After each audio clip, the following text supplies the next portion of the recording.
Religion, when combined with politics, has always played a dominant role in creation of not only ethnic conflicts but fundamentalist attitudes, both religious and nationalist.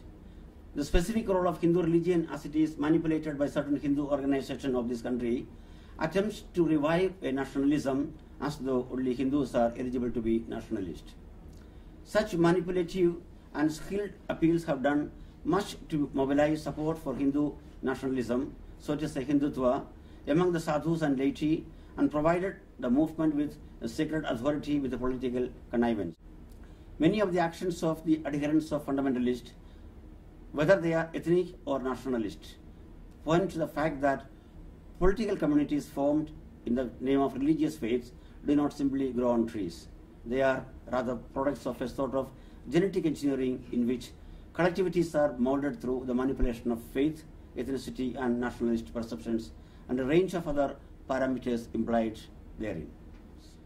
If we accept that tolerance is the watchword in the sustainability theory of togetherness in living, I must start understanding the idea of tolerance from an honest position. We shall understand by tolerance an acceptance of difference, patience, and permissiveness towards those who express these differences in their lives, together with an effort at their rational understanding and emotional forbearance, but without the obligation to incorporate or be limited by them. In addition, it is compulsory to discriminate between the different good and the different bad, and not to accept the other. Here I would like to take into consideration the Syrian Christians of Kerala, whose followers are known as the St. Thomas Christians, and who have been surviving as a distinct people, in quote, yet as it was living in togetherness with the Hindu community.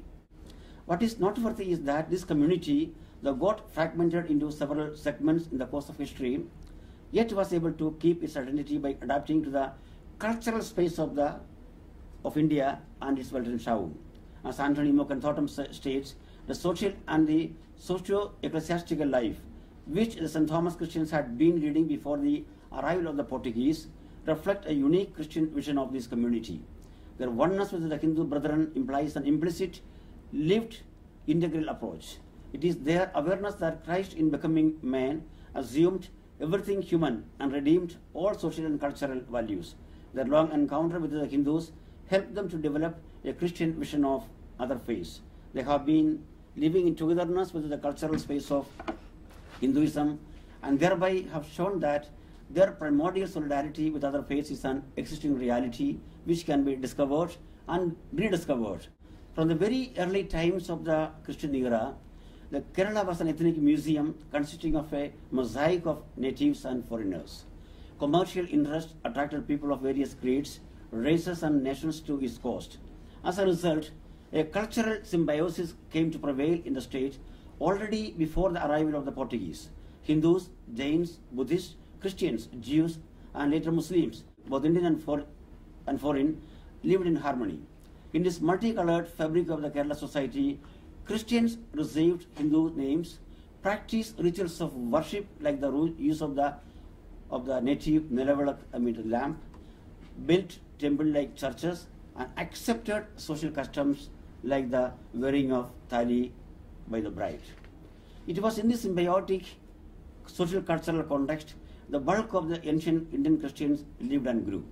Even a superficial student of history of St. Thomas Christians wonders at the spontaneity with which the community adjusted itself to its milieu, at least as far as their social life was concerned.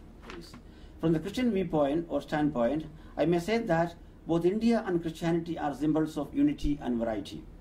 Complementarity calls for an attitudinal change, a change from the presumption of exclusiveness and self-sufficiency to inclusiveness and dependence. The relation among religions must be one of convergence.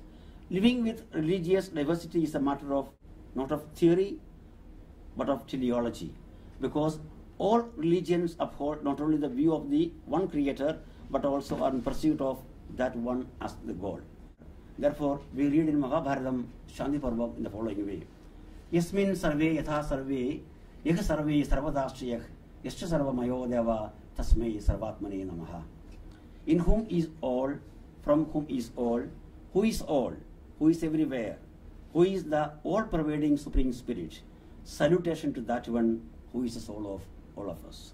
Let me sum up by recalling a beautiful verse of the 13th century mystic Muhyiddin Ibn Arabi of Murcia. There was a time when I used to discriminate against my neighbor because of his ethnicity or religious faith. That time is long gone. My heart has become a meadow for the grazing deer, a monastery for the monk, Torah scrolls for the rabbi, a Kaaba for the pilgrim. I profess the religion of love, and whenever its caravan will turn to, I shall follow.